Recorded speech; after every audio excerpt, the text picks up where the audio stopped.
Hello everyone. तो basics of GST का ये फोर्थ पार्ट है। लास्ट पार्ट जो कि हमारा थर्ड पार्ट था, उसमें हमने सप्लाई की डेफिनेशन को देखा, सप्लाई को समझा हम लोगों ने। उसके आगे के दो पार्ट्स में हम लोगों ने कॉन्स्टिट्यूशनल अमेंडमेंट्स देखे और डेस्टिनेशन बेस्ड टैक्सेशन कैसे अचीव होता है उसके बारे में डिस्कशन किया। आज का जो सेशन है वो बहुत ही ज़्यादा इम्पोर्टेंट है। आज के सेशन में हम लोग देखने वाले हैं चार्जिंग सेक्शन अंडर जीएसटी में चार्ज कैसे लगता है, कैसे टैक्स इम्पोज किया जाता है, उसका डिस्कशन हम लोग करेंगे। हमारे कॉन्स्टिट्यूशन में एक आर्टिकल है, आर्टिकल 265, जो बोलता है कि no tax can be levied without authority of law and a clearly defined charging section.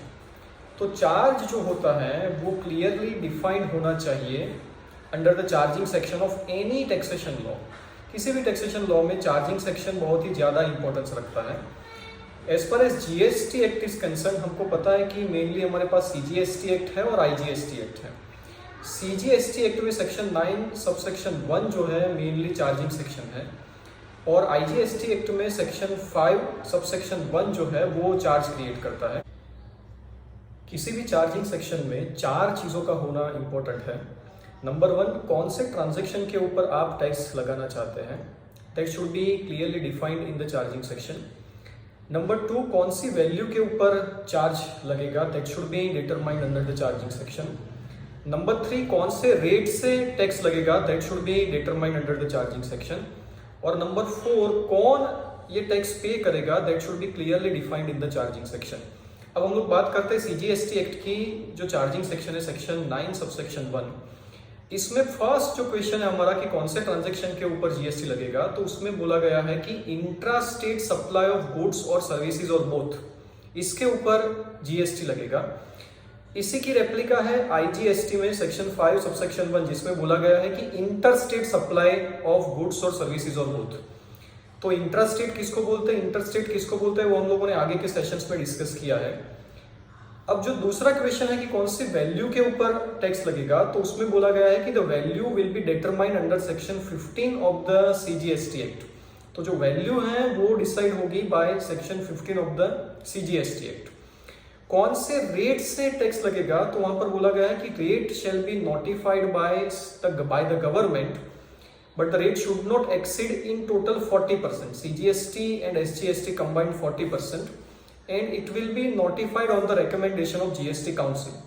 मतलब GST Council जो recommend करेगी उसके बेस पे government will notify the rate of tax. And who will pay the tax? जो fourth question है, तो the tax shall be paid by the taxable person. अब taxable person कौन है वो हमको देखना पड़ेगा इस चार्जिंग सेक्शन में।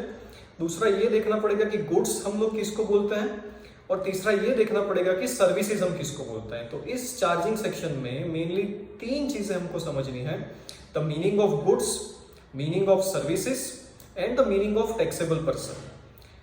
अगर कोई चीज गुड्स या सर्विस दोनों की डेफिनेशन में नहीं है, then there is no question of imposing GST on that, क्योंकि जीएसटी जो होता है वो सप्लाई ऑफ गुड्स और सर्विसेज के ऊपर होता है। और अगर कोई पर्सन टैक्सेबल पर्सन नहीं है, then he is not required to pay GST. GST जो पे करना है वो किसको पे करना है, टैक्सेबल पर्सन को। तो अभी हम लोग जो एनालिसिस करेंगे, that analysis is limited to section 9 subsection 1 of the CGST act and the corresponding section of IGST, that is section 5 subsection 1। So let's verify the definition of goods.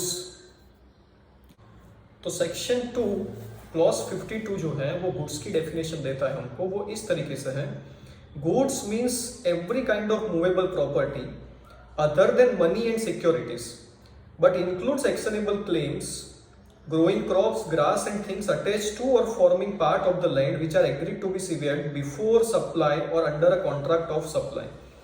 इसमें important चीज ये है कि any kind of and every kind of movable property is goods, लेकिन उसमें से exclude दो चीजों को किया गया है, मनी एंड सिक्योरिटीज।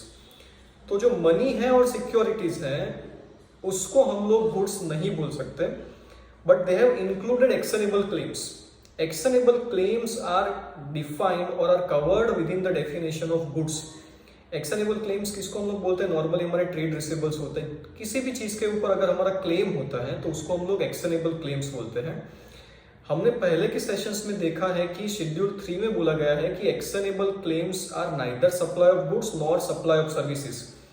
पर सिर्फ 2 एक्शनेबल क्लेम्स को उन लोगों ने सप्लाई की डेफिनेशन में इंक्लूड किया है, और वो 2 चीजें लॉटरी, बेटिंग और उसको हम लोग बोलते हैं गैम्बलिंग। तो ये चीजें जो हैं, ऐसे एक्शनेबल क्लेम्स को शेड्यूल 3 में एक्सक्लूड नहीं किया गया है, मतलब कि they are within the definition of goods.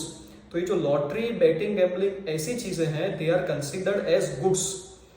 Actionable claims को वो लोग गुड्स बोल रहे हैं, लेकिन शेड्यूल 3 में all actionable claims other than lottery, betting and gambling are excluded from supply of goods and supply of services.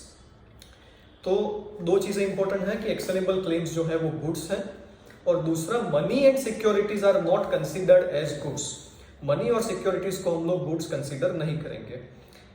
तो अब बात आती है सर्विस की डेफिनेशन की। तो सर्विस किसको बोलते हैं हम लोग? तो सेक्शन 2 क्लॉज 102 डिफाइन करता है सर्विस को। यहां पर लिखा गया है कि services means anything other than goods, money and securities. So anything other than goods, money and securities, but includes activities relating to use of money or its conversion by cash or by any other mode from one form, currency or denomination to another form, currency or denomination for which a separate consideration is charged. तो कोई भी चीज जो goods की definition में से exclude की गई है उसको हम लोग सर्विसेज बोलते हैं, लेकिन मनी और सिक्योरिटीज जो है वो ना तो गुड्स है ना तो सर्विसेज है।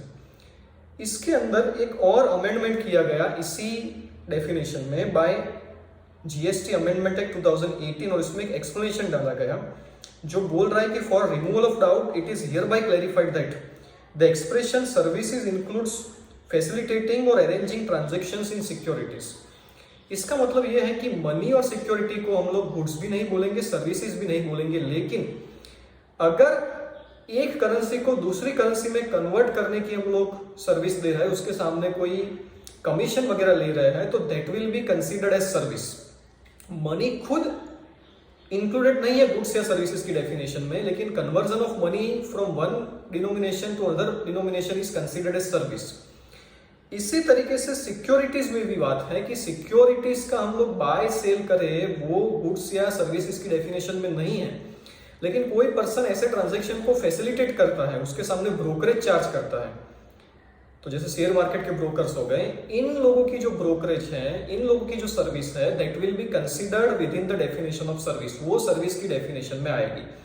तो गुड्स और सर्विसेज की डेफिनेशन के ऊपर से हम लोग इतना समझे हैं कि जो मूवेबल चीजें होती है उसको हम लोग गुड्स बोलते हैं, लेकिन मनी और सिक्योरिटीज को हम लोग गुड्स में से एक्सक्लूड करते हैं।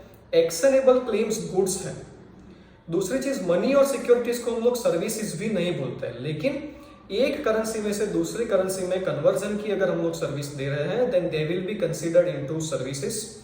और अगर कोई स्टॉक मार्केट ब्रोकर है जो कि ट्रांजैक्शन करवा रहा है सिक्योरिटीज में, तो उसकी सर्विसेज को भी हम लोग सर्विसेज की डेफिनेशन में under clause 102 of section 2 include करेंगे।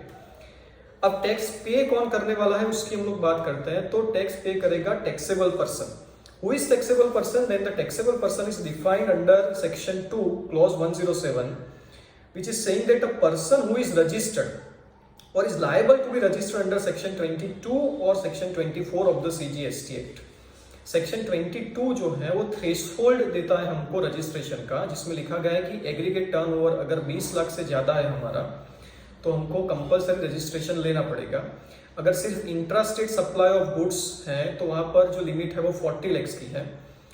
अगर inter state supply of goods है तो बिना लिमिट देखे ही हमको रजिस्ट्रेशन करवाना पड़ता है। तो सेक्शन 22 और 24 जब हम लोग डिटेल में देखेंगे अंडर द रजिस्ट्रेशन पार्ट तब इसका डिस्कशन करेंगे। लेकिन if you are a person liable to get registered under 22 और 24 तो आप टैक्सेबल पर्सन है।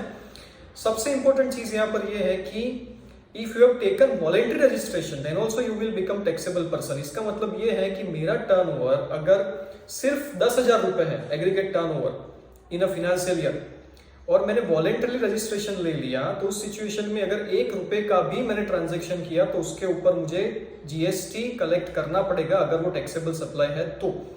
Because once I am taking registration I will be considered as taxable person, और एक बार मैं टैक्सेबल पर्सन गिना जाऊंगा तो मुझे जीएसटी कलेक्ट करना पड़ेगा। तो ऐसा नहीं है कि मेरा टर्नओवर 10,000 रुपए है, मैंने जीएसटी का रजिस्ट्रेशन लिया, अब 20 लाख का टर्नओवर हो तब तक मुझे जीएसटी कलेक्ट नहीं करना है, ऐसा नहीं है। जैसे ही रजिस्ट्रेशन लिया you are liable to collect GST, आप टैक्सेबल पर्सन हो गए और आपको जीएसटी कलेक्ट करना पड़ेगा।